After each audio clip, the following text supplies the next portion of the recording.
La antigua Grecia se ha considerado por los académicos como el punto de partida en el estudio de la historia de la arquitectura. Desde la época arcaica hasta la época helenística, su arte y cultura parece que hayan sentado las bases de conceptos tan importantes como proporción, belleza o canon, en el entendimiento y comprensión de estas disciplinas hasta nuestros días. Pero el hallazgo ha demostrado que conceptos como proporción, belleza y canon ya existieron en Egipto casi 3000 años antes de la aparición de la cultura de la antigua Grecia, y que fueron ideados a partir del patrón geométrico, una geometría que representaba la manera dual de entender la naturaleza y el universo de los antiguos egipcios. Dicho patrón fue la herramienta de diseño que utilizaron para definir las principales proporciones de toda su arquitectura monumental y parte de sus obras artísticas más conocidas. Entonces, ¿por qué los historiadores de la arquitectura siguen proponiendo a la Grecia clásica como el principal origen de estos conceptos? Es evidente que su estética ha perdurado hasta nuestros días y que a simple vista las diferencias arquitectónicas entre los templos griegos y egipcios son plausibles. Pero también es evidente que esta cultura fue contemporánea a la cultura del antiguo país del Nilo durante sus últimos siglos de vida. De hecho, hasta nosotros han llegado un gran número de textos de los pensadores clásicos más famosos de esta época, gracias a los cuales sabemos que muchos de ellos viajaron a Egipto para estudiar su cultura, su tradición y para empaparse de su conocimiento.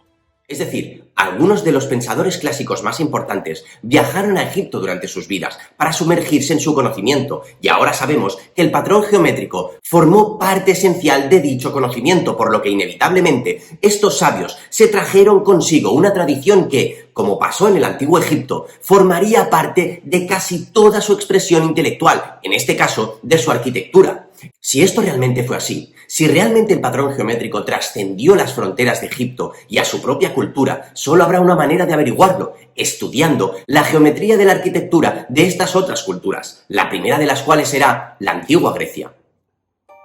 La primera de las épocas que ocupó la historia de la antigua Grecia es conocida como época arcaica. Uno de los templos más antiguos y mejor conservados para su estudio geométrico es el templo de Hera, hermana y esposa de Zeus. A principios del siglo VI a.C., en el recinto arqueológico de Olimpia. Las proporciones de la cara exterior del peristilo, columnata que rodea a este templo dórico, posiblemente el primer templo dórico conocido, tiene las proporciones del rectángulo beta'.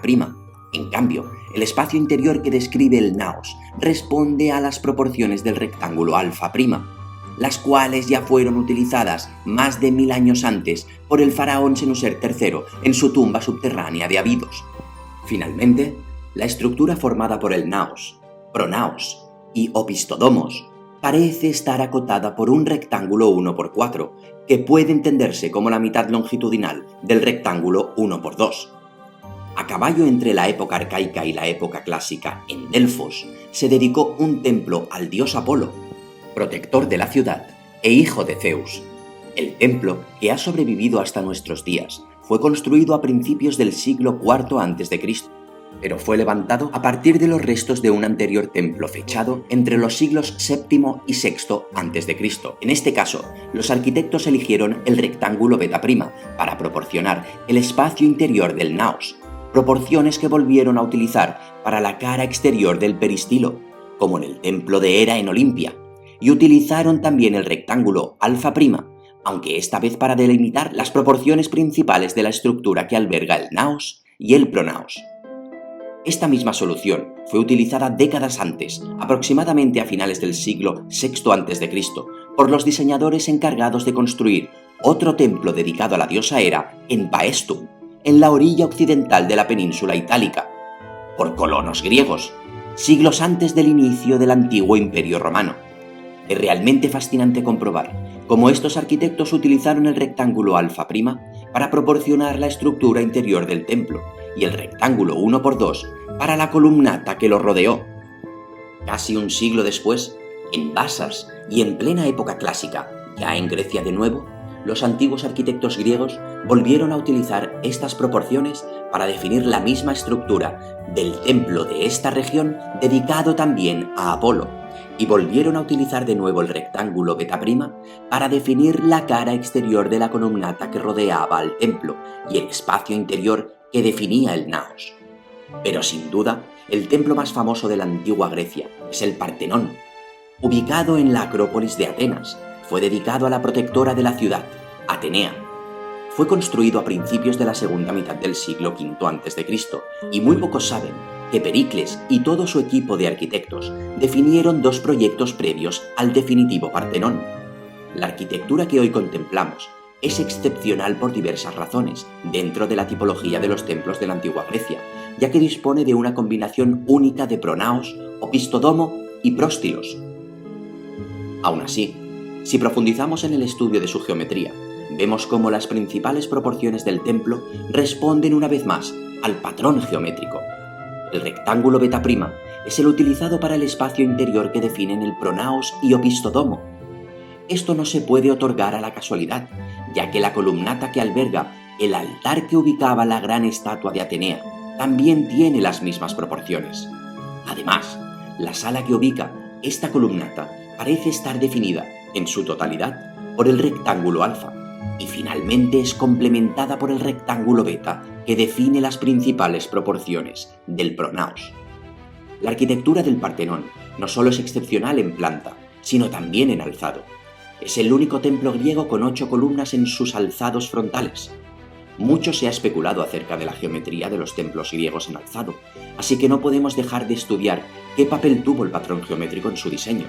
Partiendo desde el centro de su fachada, podemos comprobar que en el caso del Partenón, el rectángulo beta, que recordemos que es la base del patrón geométrico, parece definir la altura del templo y su principal anchura. Interpretando este punto de partida, podemos reconstruir el proceso creativo que tuvieron los arquitectos del Partenón. En primer lugar, aplicaron el patrón geométrico a partir del rectángulo 11-14 para definir la altura y anchura del templo, y las principales proporciones de sus frisos y arquitrabes. Una vez más, esto no se puede otorgar a la casualidad. Si estudiamos otros alzados principales de templos griegos, llegaremos a las mismas conclusiones. Un claro ejemplo es el templo de Asclepio en Epidauro.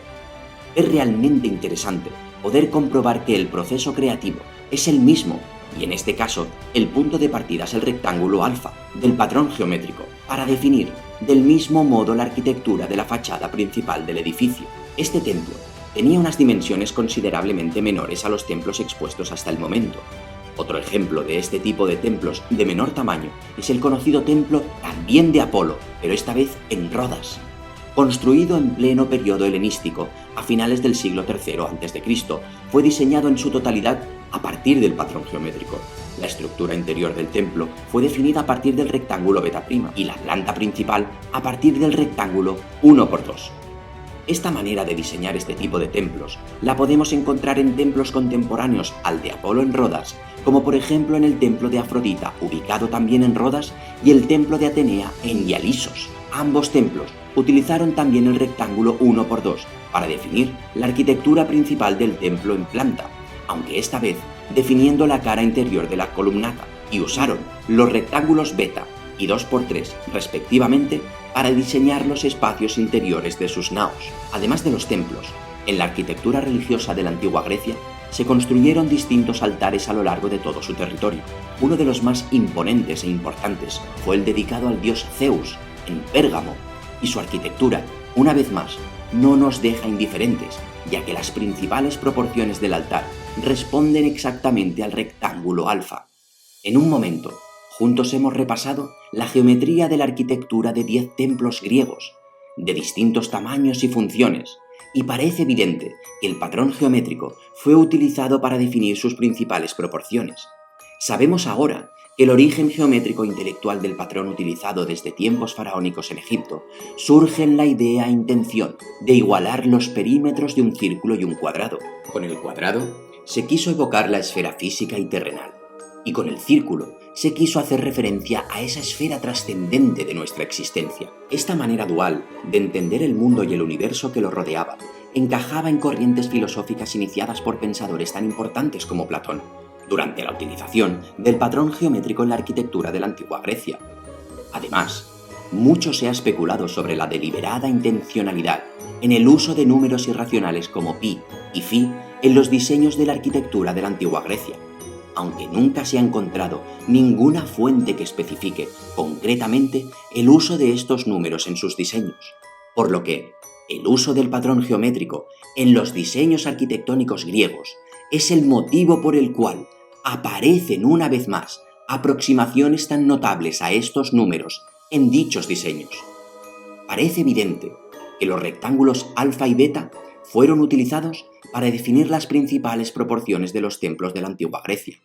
Desgraciadamente, no podemos estudiar sus medidas concretas en pies griegos para comprobar que las longitudes de estos rectángulos sean múltiplos de 14 debido a un gran inconveniente. La medida de la antigua Grecia para la longitud era el pie, pero este tenía distintas medidas según la época de su uso e incluso la región en la que se construía el templo, oscilando entre los 29 centímetros y los 33 centímetros.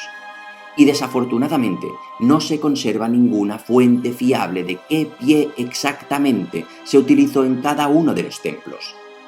Lo que sí que es seguro es que la arquitectura de la antigua Grecia, construida entre los siglos VI y I a.C., fue contemporánea a la famosa arquitectura egipcia de época tolemaica y, teniendo en cuenta los vínculos intelectuales entre ambas culturas expuestos en este capítulo, resulta evidente que el patrón geométrico utilizado por los antiguos egipcios durante los 3000 años que duró su cultura trascendió las fronteras del antiguo Egipto y fue un mensaje, un concepto, una idea filosófica y matemática que adoptaron los arquitectos de la antigua Grecia e hicieron suyo.